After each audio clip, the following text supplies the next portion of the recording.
ಕರ್ನಾಟಕದಲ್ಲೇ ಒಂದು ಏನೋಪ್ಪ ಪಕ್ಷ ಬಿ ಜೆ ಪಿದನ್ನು ಬೆಳೆದು ಬಂತಿಲ್ಲ. ಆದರೆ ಇವತ್ತು ಅದೇ ಒಂದು ಯುಟಿಲೈಸೇಷನ್ ಮಾಡ್ಕೊಂಡಂಥ ನಮ್ಮ ಬಿ ಎಲ್ ಸಂತೋಷ್ ಅವರು ಜೊತೆಗೆ ಅನಂತಕುಮಾರ್ ಅವರು ಇವ್ರನ್ನ ಬದಿಗೆ ಸರಿಸುವಂಥದ್ದು ಏನೇನು ಹೇಳುವಂಥದ್ದು ಮಾಡಿದರು. ಮತ್ತು ನಡಕಂತ ಇವ್ರು ಪೂರ ಪಾಪ ಅವರು ಮುಖ್ಯಮಂತ್ರಿ ಸ್ಥಾನದಿಂದ ಇಳಿದಕ್ಕೆ ಇವರೆಲ್ಲ ಕಾರಣೀಭೂತರು. ಇವೆಲ್ಲ ಹಿಂದದವ್ರು ಒಳಗೆ ಗ್ರಜಸ್ ಅದಾವೆ. ಹೀಗಾಗಿ ಈ ಸಲ ಪ್ರಹ್ಲಾದ್ ಜೋಶಿ ಅವರಿಗೆ ಅವೆಲ್ಲ ನೆನಪಿಟ್ಕೊಂಡು ಗುರಿ ಇಟ್ಕೊಂಡು ಬಾಂದ್ಬಿಡ್ತಾ ಇದ್ದಾರೆ. ಇವೆಲ್ಲ ಕಾರಣ ಆಗ್ತಾಯಿದ್ದಾವೆ.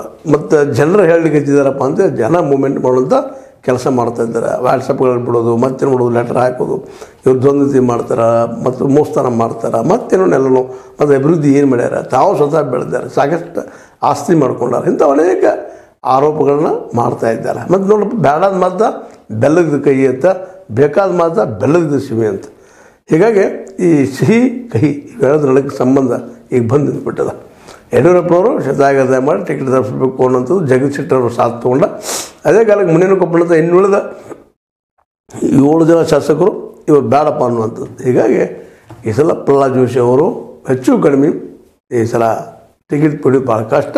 ಪಡೆದ್ರು ಸಹಿತ ಗೆಲ್ಲುವುದು ಇನ್ನೂ ಕಷ್ಟ.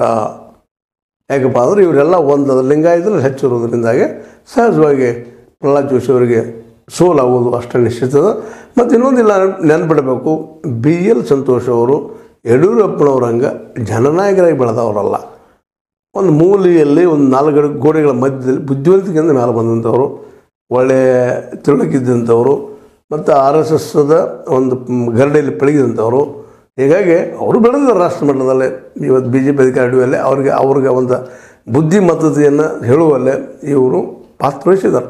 ಆದರೆ ಇವರು ಜನರಿಂದ ಆಯ್ಕೆಯಾಗಿ ಜನರ ಈ ಪ್ರತಿನಿಧಿತ್ವ ಅಂತ ಅನಿಸ್ಕೊಂಡಿಲ್ಲ. ಇವೆಲ್ಲ ಕಾರಣ ಆಗ್ತಾವೆ. ಯಾಕಂದ್ರೆ ಪ್ರಹ್ಲಾದ್ ಜೋಶಿ ಅವ್ರು ನಿಂತಂದ್ರೆ ಆರಿಸ್ತಿರೋದು ಜನನಾಯಕರವ್ರು ಬೇಕಾಗ್ತಾರೆ. ಆದರೆ ಯಡಿಯೂರಪ್ಪನವರು ಯಾವ ಹಿಂದಿನ ದಿನಮಾನದಲ್ಲಿ ಯಾವ ರೀತಿ ಅವ್ರು ಸಪೋರ್ಟ್ ಮಾಡಿದ್ರು ಹಂಗೆ ಮಾಡ್ಲಿಕ್ಕೆ ಸಾಧ್ಯ ಇಲ್ಲ. ಜಗದೀಶ್ ಶೆಟ್ಟರ್ ಅವರು ಅಂತ ಸೋತ್ತಾರೆ. ಅವ್ರಿಗೆ ಗೊತ್ತದ ಸೋಲಿಸೋರು ಯಾರು ಇದಕ್ಕಂತೇಳಿ ಅವ್ರಿಂದ ಇವ್ರು ಗುರಿ ಇಟ್ಟಿದ್ದಾರೆ, ಇವ್ರು ಸೋಲಿಸಲೇಬೇಕಪ್ಪ ನಿಂತಾರೆ ಅಂತೇಳಿ. ಇದು ಜಿದ್ದಿಯ ಪ್ರಶ್ನೆ ಆಗುವುದರಿಂದಾಗೆ ಬಿ ಜೆ ಪಿಗೆ ಏನಾಗಿಬಿಟ್ಟದಪ್ಪ ಅಂದ್ರೆ ಇದು ನುಂಗಲಾರದ ಬಿಸಿ ತುಪ್ಪಾಗ್ಯದ. ಯಾರನ್ನ ಹಿಡಿಬೇಕು, ಯಾರನ್ನ ಬಿಡಬೇಕು. ಒಟ್ಟಿನಲ್ಲಿ ಅಂದ್ರೆ ಪ್ರಹ್ಲಾದ್ ಜೋಶಿ ಟಿಕೆಟ್ ಕೊಡಲಿಲ್ಲ ಅಂದರೆ ಆಟೋಮೆಟಿಕ್ಕಾಗಿ ನಾವು ಇಲ್ಲಿ ಆರಿಸಿ ಬರ್ಬೋದು ಅನ್ನೋಂಥ ಭಾವನೆಯೂ ಈಗ ನಿಧಾನಕ್ಕೆ ಪಾರ್ಟಿಯಲ್ಲಿ ತೊಡಗಿದ್ದರಿಂದಾಗಿ ಮೋಸ್ಟ್ ಪ್ರಾಬಬ್ಲಿ ಟಿಕೆಟ್ ಕೊಡಲಿಕ್ಕಿಲ್ಲ ಅನ್ನೋದು ಭಾಳಷ್ಟು ಜನರ ಅಭಿಪ್ರಾಯ. ಆದರೆ ಕೊಟ್ಟರು ಕೊಡ್ಬೋದು ಅಂತ ಒಂದು ಕೆಲವು ಜನ ಅಂತ ಇದ್ದಾರೆ. ಅದರಲ್ಲೂ ನಮ್ಮ ಏನಪ್ಪ ಅಂದರೆ ಜೋಶಿ ಅವ್ರ ಫಾಲೋವರ್ಸ್ಗಳು ಹೇಳ್ತಾ ಇದ್ದಾರೆ. ಮತ್ತು ಕೊಟ್ಟರು ಕೊಡ್ಬೋದು ಅಂದರೆ ಗೆಲ್ಲೋದು ಮುಖ್ಯದ ಇಲ್ಲ. ಮತ್ತು ಈಗಾಗಲೇ ಎಲ್ಲ ಪಕ್ಷಗಳು ನಿಮಗೆ ಗೊತ್ತದ, ಯಾವ ಕಾಂಗ್ರೆಸ್ ಇರಲಿ, ಬಿ ಜೆ ಪಿ ಇರಲಿ, ಯಾರೂ ಇರಲಿ, ಗೆಲ್ಲುವ ಅಭ್ಯರ್ಥಿಗಳು ಮೊದಲು ಮ್ಯಾಜಿಕ್ ಫಿಗರ್ ಅಷ್ಟು ಮುಟ್ಟಬೇಕಲ್ಲ ಯಾರಾದರೂ, ಮುಟ್ಟಿನದು ಮುಂದಿನದು. ಈಗ ಇತ್ತೀಚಿನ ಮತ್ತು ಸರ್ವೆಗಳು ಏನು ಹೇಳ್ತಾ ಇದ್ದಾವಪ್ಪ ಅಂತಂದ್ರೆ ಬಿ ಜೆ ಪಿಗೆ 272 ಬರ್ತಾವೋ ಇಲ್ಲೋ ಅನ್ನುವಂಥ ಸಂಶಯಗಳು ಶುರುವಾಗಿಬಿಟ್ಟದು. ಅದರಲ್ಲೂ ಮುಖ್ಯವಾಗಿ ರೈತ ಮೂಮೆಂಟ, ಮತ್ತು ಜೊತೆಗೆ ರಾಹುಲ್ ಗಾಂಧಿ ಅವರ ನ್ಯಾಯ ಯಾತ್ರೆ, ಅದರೊಂದಿಗೆ ಬಿಹಾರದಲ್ಲೇ ಈ ನಮ್ಮ ತೇಜಸ್ವಿ ಯಾದವ್ ಇನ್ನೂ ಜೋರಾಗಿ ಬೆಳೀತಾ ಇದ್ದಾರೆ. ಮತ್ತು ಮಹಾರಾಷ್ಟ್ರದಲ್ಲೇ ಉದ್ಧವ್ ಠಾಕ್ರೆ ಮತ್ತು ಶರದ್ ಪವಾರ್ ಅವರು ಇನ್ನೂ ಬಲಿಷ್ಠ ಆಗ್ತಾ ಇದ್ದಾರೆ. ಎಲ್ಲ ಕಾರಣಕ್ಕಾಗಿ ಮೋದಿಯವರು ಒಂದು ಸೀಟಿಗೆ ಪರದಾಡುವಂಥದ್ದು ಡೆಡ್ ಕಾಂಪಿಟೇಷನ್ ಮಾಡುವಂಥ ಪರಿಸ್ಥಿತಿಗೆ ಬಂದಿರ್ತಾರೆ. ಹೀಗಾಗಿ ರಿಸ್ಕ್ ತೊಗೊಳ್ಳೋದು ಯಾರಿಗೂ ಬೇಡ ಆಗಿದೆ. ಹೌದು, ಅವ್ರಿಗೆ ಒಳ್ಳೆಯ ಆಡಳಿತಗಾರ ಅನಿಸಿರ್ಬೋದು ನಮ್ಮ ಪ್ರಹ್ಲಾದ್ ಜೋಶಿ ಅವರು. ಯಾಕಂದರೆ ಅವರು ಅಲ್ಲಿ ಕ್ಯಾಬಿನೆಟ್ ಸಚಿವರಾದಂಥವ್ರು, ಅನೇಕ ನಾಲೆಜ್ ಇದ್ದವ್ರ. ಮೋಸ್ಟ್ಲಿ ಇಲ್ಲಿ ಬಿಡಿಸಿ ಮತ್ತೇನು ಮಾಡಿ ರಾಜ್ಯಸಭೆಯಿಂದ ಕರೆಸ್ಬೋದೇನೋ, ಮುಂದೆ ಯಾರು ಬಲ್ಲರು ಬಟ್ ಟಿಕೆಟ್ ಕೊಟ್ಟು ಹಾಗೆ ಹೋಗಿರೋ ಪರೀಕ್ಷೆ ಅಂತ ಮಾಡ್ಬೋದೇನೋ. ಒಟ್ಟಾರೆಯಾಗಿ ಇಲ್ಲಿಯೇ ಲಿಂಗಾಯತ ಬಿದ್ದಿದ್ದು ಈ ಪ್ರಹ್ಲಾದ್ ಜೋಶಿ ಟಿಕೆಟ್ ಕೊಡೋದು ಅಂತೇಳಿ ಪತ್ರ ಚಳವಳಿ ಮಾಡಿದ್ದು ಅದೇನು ಸುಳ್ಳೇನಲ್ಲ. ಅದು ಈಗಾಗಲೇ ನಿಮ್ಮ ಏನಪ್ಪ ಅಂತಂದ್ರೆ ವ್ಯಾಟ್ಸಪ್ಗಳಲ್ಲಿ ಆ ಸುದ್ದಿ ಹರಿದಾಡ್ತಾ ಇದೆ, ಲೆಟ್ರ್ ಹರಿದಾಡ್ತಾ ಇದೆ.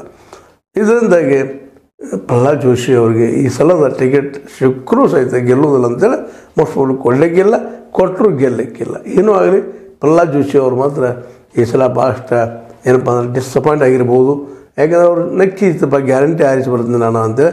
ಬಟ್ ಲೋಕಲ್ ತನ್ನ ಜನರನ್ನು ಮಧ್ಯದಲ್ಲಿ ಏಕಾಂಗಿ ಆಗಿದ್ದಾರೆ. ತನ್ನವ್ರ ತೇಂಜಿನವರು ಹೇಳ್ಕೊಳ್ತಾ ಇದ್ರು, ಅವರೇ ಈಗ ವಿರೋಧ ಆಗಿ ನಿಂತಿದ್ದಾರೆ. ಯಾಕಂದ್ರೆ ಇವರು ಒಂದು ಕಾಲಕ್ಕೆ ಇದೇ ರೀತಿ ಒಂದು ಮೂಮೆಂಟ್ ಮಾಡಿ ನಮ್ಮ ಜಗದೀಶ್ ಶೆಟ್ಟರ್ ಸೋಲೋದು ಕಾರಣೀಭೂತರಾಗಿದ್ದರು. ಅದರೊಳಗೆ ಸಿಟ್ಟದ ಗ್ರಜಿಸದ. ಮತ್ತು ಯಡಿಯೂರಪ್ಪಗೆ ಮತ್ತು ಬಿ ಎಲ್ ಸಂತೋಷ್ ಅವ್ರಿಗೆ ಮೊದಲಿಂದ ಹಾವ ಮುಗಿಸಿದ್ದಂಗೆ ಒಂದು ಕೂಡಲಿಲ್ಲ, ಅವು ಒಳಗಿದ್ದಾವೆ. ಮತ್ತು ಈ ಬಿ ಎಲ್ ಸಂತೋಷ್ ಅವರು ಅನಂತಕುಮಾರಿಂದ ಭಾಳ ಸ್ಟ್ರಾಂಗ್ ಇದ್ದು ನಂತರ ಬೆಳ್ಕೊಂಡಿಲ್ಲ ಅಂತಲ್ಲ.